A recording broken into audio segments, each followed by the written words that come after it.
Okay, a rather quick video just providing a little bit of discussion around chapter 2 of the Lamont book, The Mating Game, How Gender Still Shapes How We Date.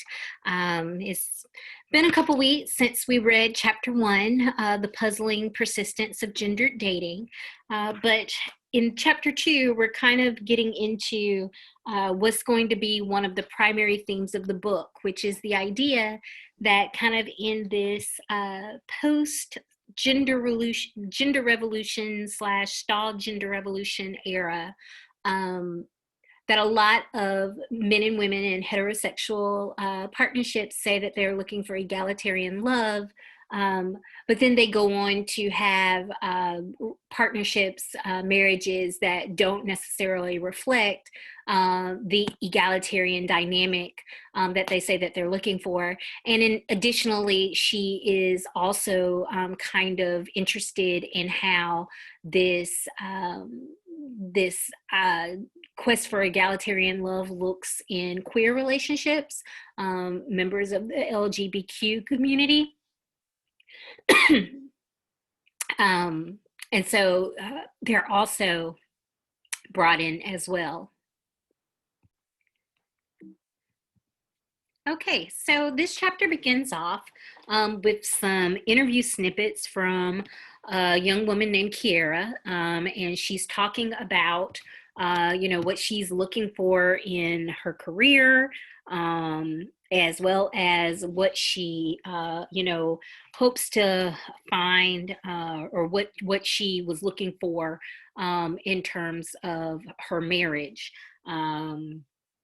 kind of reflecting upon back when she was single.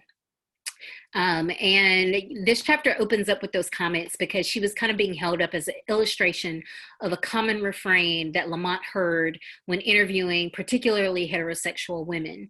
And so she is talking about how this quest for egalitarian love, this idea of wanting to be married to someone who equally shares the responsibilities of breadwinning, as well as taking care of things in the home and child rearing.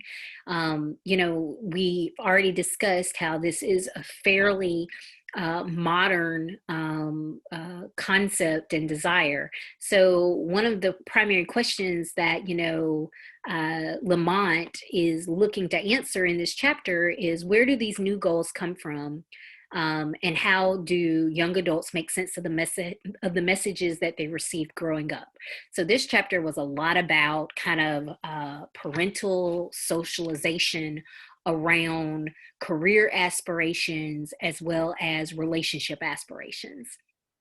And so she notes that although both heterosexual men and women both expressed a desire for this type of relationship, for the women that she interviewed, and keep in mind, everyone that she's interviewing is at minimum a college graduate. So we're talking about a certain SES here, and they're all in the San Francisco area, at least in turn at the time that she was doing the interviews. So that also kind of comes into play, because you would imagine that some of the conclusions that she's going to make in this chapter would have been different if she was talking to people with maybe, who didn't go to college, or, who only have a high school diploma, but not a college degree, or even if she was talking to college graduates, like maybe in another part of the country, like my part of the country, the South. And I even live in the mid-Atlantic South, not the deep South. But for her interview respondents, she said, the women that she talked to were especially likely to insist it was a priority to have an egalitarian relationship. And although their motivations were maybe different, in regards to why they had this preference for an egalitarian relationship, both heterosexual men and women both kind of stated that they feared being trapped in traditional roles. Like they did not want to wind up in the type of marriage where there is the breadwinner husband who goes out to work, and the stay-at-home wife who doesn't have her own career and focuses solely on the home. And for her LGBTQ individuals, and she mentioned that they felt the same way, that they also were looking for an egalitarian relationship, and that in terms of the messages that they received growing up, a lot of them received very similar messages, particularly if they had not come out to their parents, and their parents were, assuming that they were cisgender and heterosexual during most of their early years. But even though they also want that egalitarian relationship, and although they had, in a lot of ways, very similar socialization processes, um, unlike the heterosexual respondents, the LGBTQ respondents were more likely to also discuss with Lamont the ways in which they questioned, the messages that they received from their parents, as well as kind of how they have kind of, in some ways, reshaped them, reconstructed, them to make them more aligned with, what works for them in their relationships. So she then dives into kind of these groups separately, starting first with heterosexual cisgender women, then moving to heterosexual cisgender men, and then finishing up with her LGBTQ population. So, she starts off by talking about, there is this relationship between middle class, lower and upper women, and achievement. That this generation of women have been raised to focus on achievement. They've been expected to be achievers, and part of this reflects that this is a generation of women where the assumption wasn't just, are you going to go to college? But it was like, you're going to go to college and you're going to excel there. You're not going to get your MRS degree. You're going to advance your own career. And she says that, you can see that in the messages that they received about college from their parents. And so a big part of this part of the chapter was about kind of picking apart some of the messages that these women received about college, career, and marriage from their parents. And what she found was that for a lot of these women, the expectation was always expressed to them by their parents that they were going to go to college, that there was a lot of pressure about not just going to college, but like choosing a degree, a major that was going to lead to an occupation with high earning potential. That parents were oftentimes very concerned if their daughters found themselves in very serious relationships right away, concerned that those relationships would, take time and focus away from their career, their school and career aspirations. She highlighted that as being a particular concern of Asian parents. That the idea that their daughters would wind up with a man who would not be supportive of this egalitarian ideal, but it would instead, be with a man who wanted this traditional marriage and thus this traditional wife. So, the kind of key thing here is that, the parents were really invested in the idea that their daughters be achievers in the school sphere, and then achievers in their occupations. So for a lot of these women, this is where they put their focus. Marriage was assumed, like it was assumed that it was going to eventually happen, but it was not a focus during their 20s. And so what she saw with her respondents was this embrace of the concept of a delayed marriage, right? The idea that, it's not so much that they're choosing to be single or making that conscious choice to be single, but so much as the idea that they think, marriage will be waiting when I'm ready to marry. And part of this is because this group expressed a lot of concern about early marriage and the role that early marriage would have on their educations and early careers. Now, when they are starting to think about potential mates for marriage, and the messages that they receive from their parents is that there was a certain type of man that they needed to pursue. it's the same type of man that maybe upper class women have always been encouraged to pursue. The type of man who is successful, who's going to have a well-paying career, that is educated. Um, but I guess what's really changed is a long time, that was the type of man these women were expected to pursue, but they themselves were expected to complement that man, right? They were supposed to, focus on how they can make his life easier at home, and being a great hostess, and being a good cook, and how to make his home life happy. Now, of course, the idea is you find that type of man because that is the type of man who matches you, who matches what you bring to the table. Because as I already stated, these are women who were raised to be high achievers, in the areas of school and career. And so their parents are pushing them towards men who are that as well. But then there is a caveat, because they're pushing them towards men who are that as well, but they are also encouraged to, uh, avoid men who maybe want a traditional division of labor, the type of man who wants a housewife, secretly or not so secretly. I mean, you can imagine from the parent standpoint, after all of that individual investment in your child, your daughter's education and career, and all the messages about being like financially self-sufficient, so you aren't dependent on anyone. You could see why they maybe would see the type of man who wants someone to be a full-time stay-at-home wife and mother, why they would see that type of man as being a liability. Similarly, these daughters were encouraged to avoid men who had experienced failure to launch, i.e., men who were not their equals in terms of achievement, whether that was, achievement in the area of education, or certainly later achievement in terms of their career. And so, all of this just kind of speaks to this generation of women more so than any other generation before them. And just to be completely transparent, I mean, this is my generation. The ages of the people that she's interviewing, and at the time she was interviewing them, align with the age that I am. The first real generation where, especially if you grew up in a middle class family, you receive messages around your own personal success, about pursuing a career, being able to take care of yourself. There's a reason why this generation of women has more independent, home buyers, even if they go on later to marry and buy a home with a husband. Women that have bought their home, their first home, on their own.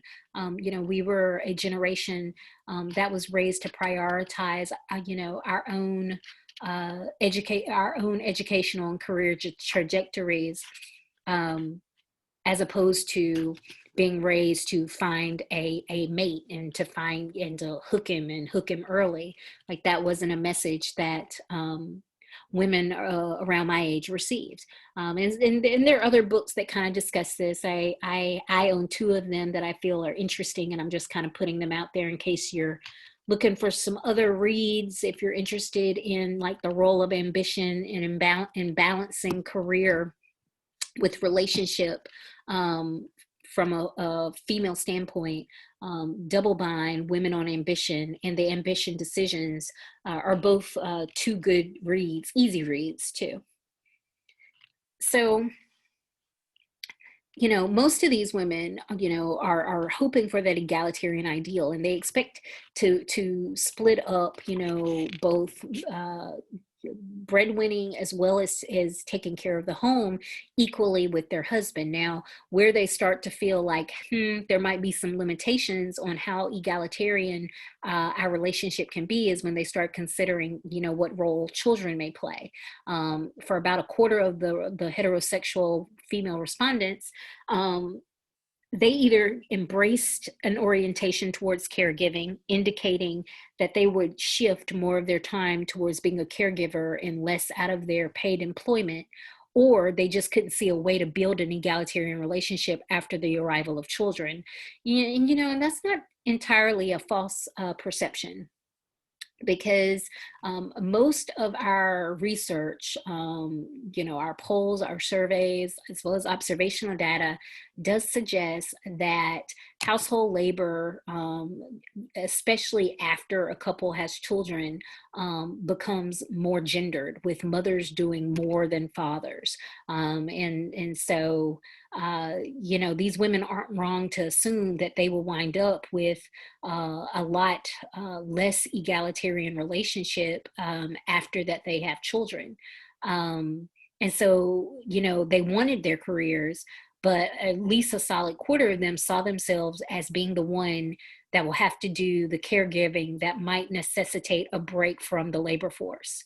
I think what's significant about this observation is, they're making this assumption that this is how it's going to play out, without even necessarily, talking to their partner about it. It just kind of shows how ingrained it is in a lot of women in today's society that, it's not just that other people expect us to be nurturing and to do the nurturing, but we put that expectation upon ourselves. And so that's the quote from page 31.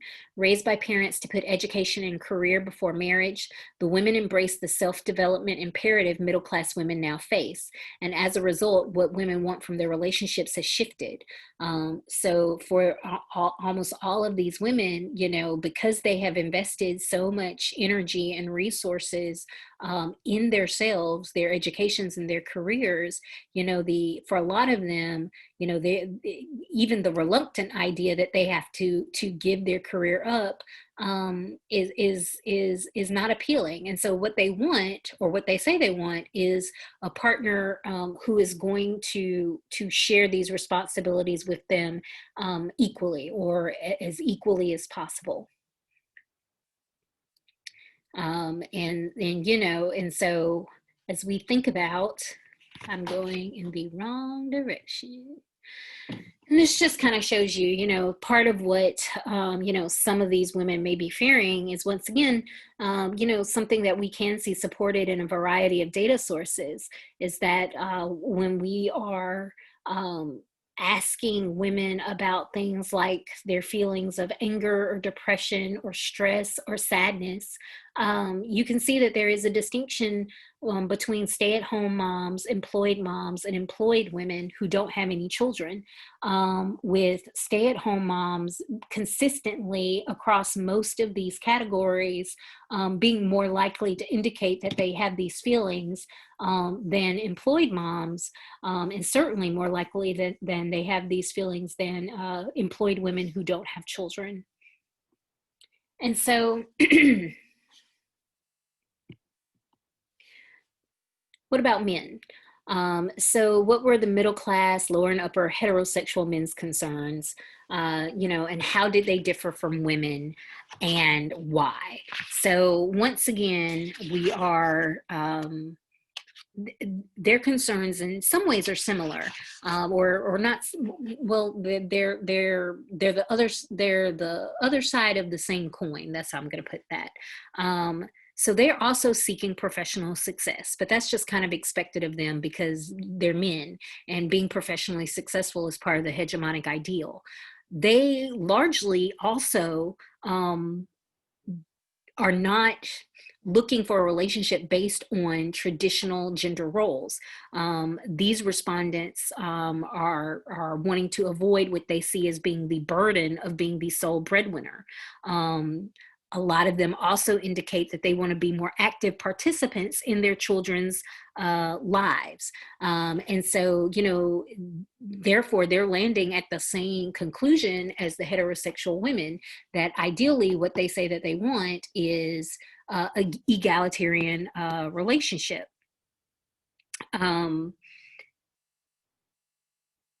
What is interesting is that, and I have that there, is that, they're less concerned about the idea that they will wind up being dependent on their partner, probably because that is just a much more unexpected outcome for men than it is for women. But they are much more concerned that they themselves will wind up with a dependent partner.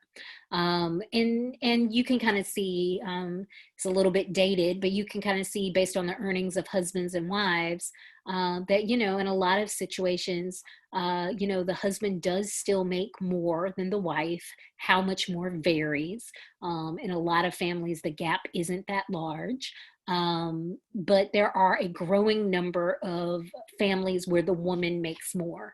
And in upcoming slides, you'll see that there is even a growing number of women who are the sole breadwinners. So, what role did parent messaging and parental socialization play for heterosexual cisgender men? Well, the surprising observation is that for their sons, parents were less likely to push them towards majors and careers with money-making potential. They were still pushing them towards college, but men were more likely to say that their parents emphasized the importance of finding a job that they were passionate about, or that had meaning for them. And this could just be because as a society, there's just this general less concern that a man is going to be financially dependent on his female partner. So while the parents of a daughter, keeping that concern in mind might, weigh in a little bit more heavily on what she chooses as a major and what career she goes into.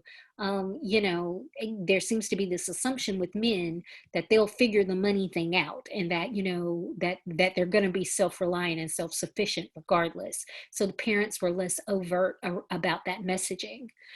Similar to women, the parents did not necessarily pressure them, especially when they're in their 20s, to marry or be in a committed relationship. But unlike their female counterparts, the relationships that they were in were treated with less suspicion. Unlike the parents of daughters who looked at their relationships as being potentially overly greedy with the daughter's time and perhaps risking throwing her off track in terms of her personal achievement, it largely seemed that, most of the parents of sons did not have these types of concerns. And that's because the assumption with men is just that they're going to go through what is called, the success sequence. The success sequence is just the idea that, you go to college, you pick a major, you enter into a career, you work your way up in the career, you start earning money, saving money, you maybe even buy a home, and then you find a suitable partner, and then you get married, and then you have a family. So it's really this idea that success, and I think the implication is also happiness follows, this recipe. And so for these middle-class men, that their parents just kind of push them towards following this sequence. And this is why there was largely very little parental pressure on men in their 20s to find a mate, because early marriage for men is not part of the success sequence. And it's just worth noting that that's historically been the case. Men have always married at an older age than women. So as we talk about the age at first marriage increasing, the bigger story is really the fact that the age at first marriage for women is increasing in such a way that is coming very close to reaching parity, with men, who were always expected to put off marriage until they were able to, comfortably take care of and afford a wife and a family. And this kind of reflects a reference that Lamont makes to Arlie Hochschild, who is a sociologist that's most known for introducing the term second shift into kind of common parlance. So she did a lot of the early work looking at the division of labor in couples' lives. So Hochschild made the observation that modern couplings are between faster changing women and slower changing men. So it's the idea that, that men might be looking more for someone who's like their mother, but women are less likely to be like their mother, and nor are they really looking for someone to be like their father. Now, what's interesting about Lamont's research is it doesn't really support that observation, because the men in her sample, at least, in terms of potential mates, a lot of them are looking for women like themselves, accomplished, ambitious, and independent. And that does relate to what we've already discussed, that instead of viewing the breadwinner role as a privilege, many of the men saw it as a burden and one that they want to avoid. So one of the ways that they seek to avoid that is by, partnering up with a woman like themselves, someone who has gone through that success sequence, even though normally or historically that success sequence has not been applicable to women. But for these men, that is who they're looking for, someone who is invested in her own career, someone who expects to work and to contribute economically. And a lot of the men in her sample went so far as to say that they were pretty comfortable with the idea that their female partner perhaps would even make more money than them. But they also acknowledge that having limited income was still a liability on the modern day dating market. So yes, women are making a lot more money, and they're interested in those women, but a lot of those women are still interested in men who make as much, if not more, than them. So there is a risk of being the type of man who is comfortable with the idea of not being even the primary breadwinner, let alone the sole breadwinner. And I told you, that there are, that I was going to show some more polls and graphs that just kind of indicate, that there is a growing percentage of women who earn the same or more than their male partner. And the public perception around a man, that in order for a man to be a good partner, he has to be able to support a family financially. A lot of men and women feel like that's true. But to say that in order for a woman to be a good wife or partner, she needs to be able to support a family financially, it's worth noting that although a growing number of women feel like that is important, very important, only about a quarter of men did at the time of this poll. And that was from 2017. So just once again, just kind of suggesting, some public attitudes and opinions are shifting around this, but there is still this expectation that men be breadwinners, even if the expectation that they be the sole breadwinner has shifted, and even if, the men themselves have embraced that shift where they no longer want to be the sole breadwinner. So, it just, the conclusion that most men did not want a stay-at-home partner, that was true of her sample. They either presented it as a negative or personal choice for the woman. But at the same time, most of them did not seriously consider staying at home themselves for an extended period of time.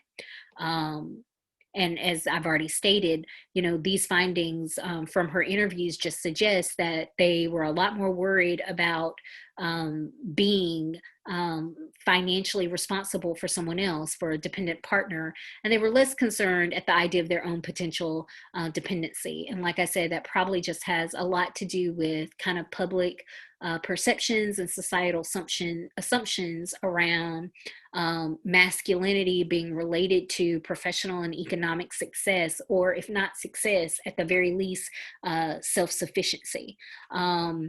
And this is part of why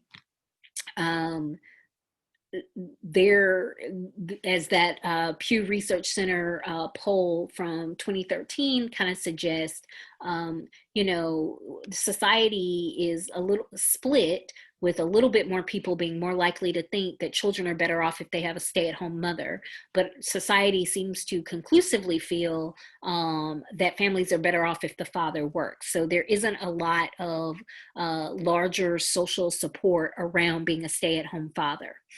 Um, Even as the number of stay-at-home fathers has increased. Although it's worth noting that a lot of that increase has been related to, you know, reasons related to, you know, the men themselves being ill or disabled or retired or unable to find work.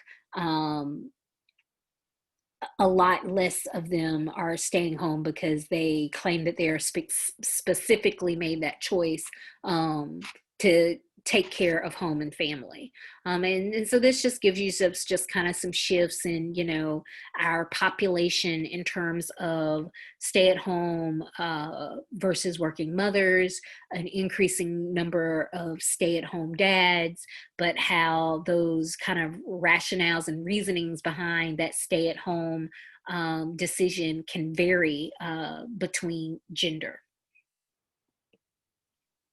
So then the chapter switches to kind of the third subset of participants, and that's her LGBTQ population. And she notes that because most of them are raised with the expectations that they are cisgender and heterosexual, they largely receive a lot of the same messages from parents growing up.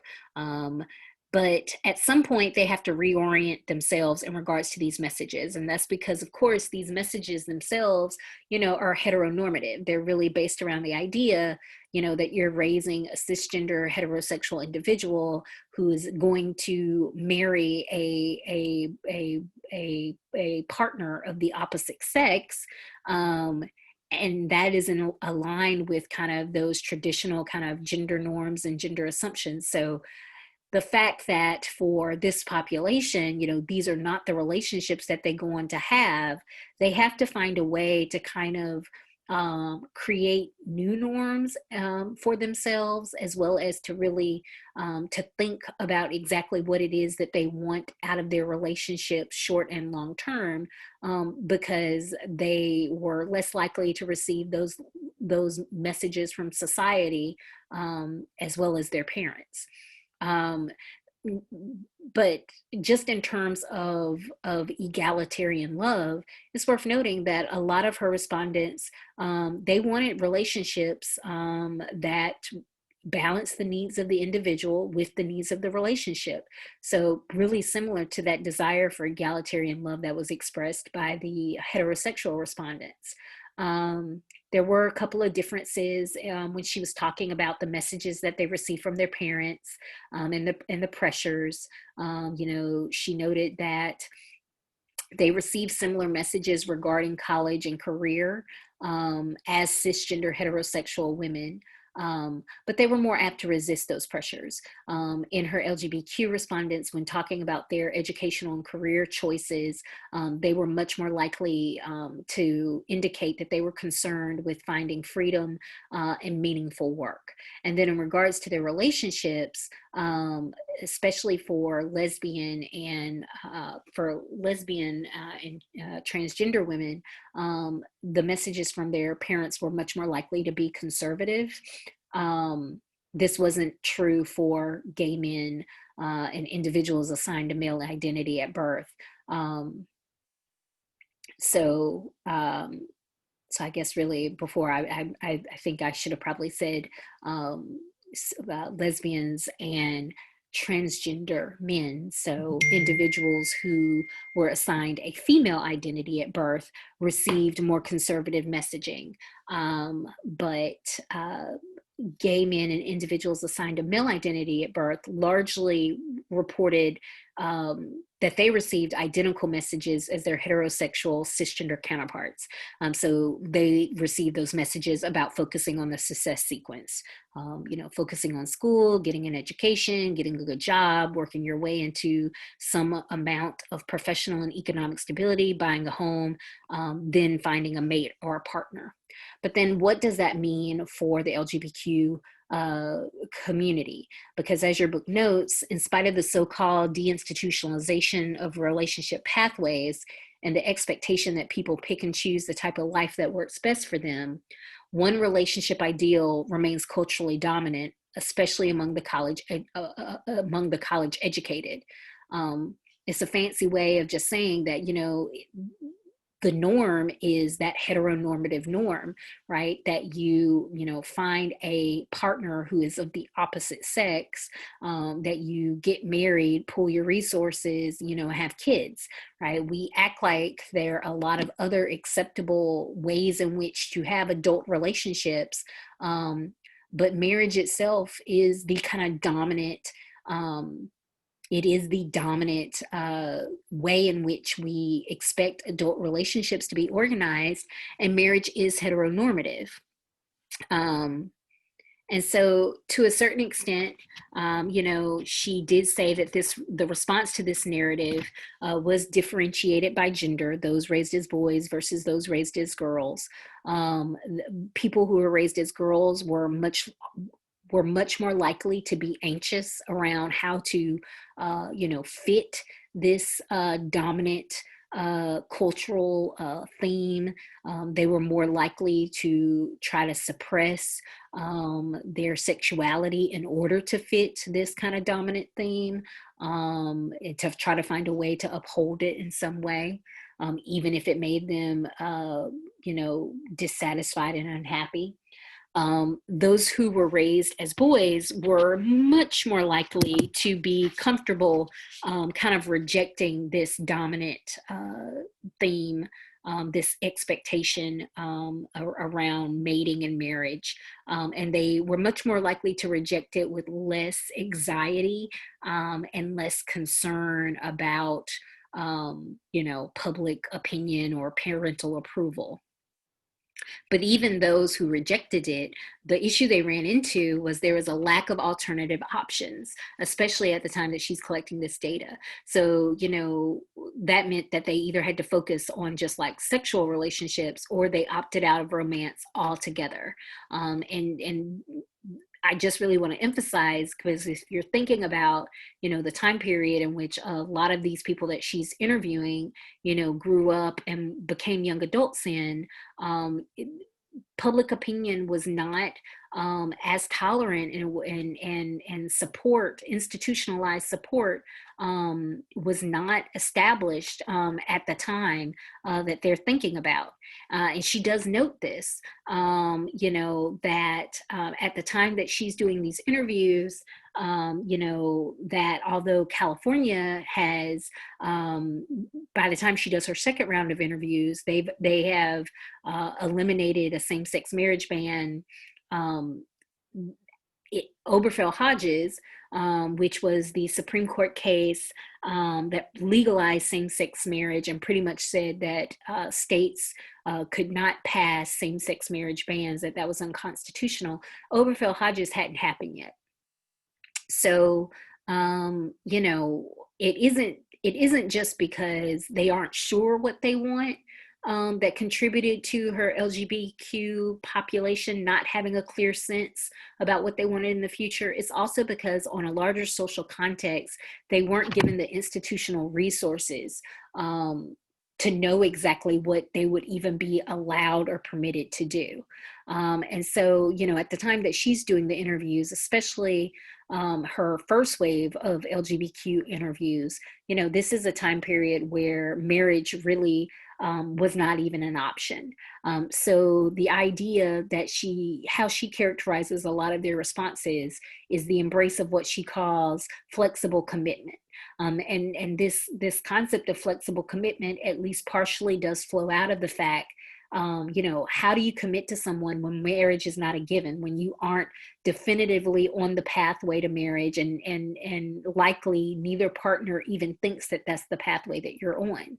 Um, and so who knows? This is just, and I'm glad she mentioned the timing of her interviews, because if you repeated her interview process with the LGBTQ population, 5 years after Oberfell Hodges, you know, maybe what you would see is less of these respondents giving these answers indicating flexible commitment, because perhaps more of them are embracing that dominant norm of as an adult you fall in love and you get married, and you at least say it's going to be for life, even if it really turns out it isn't.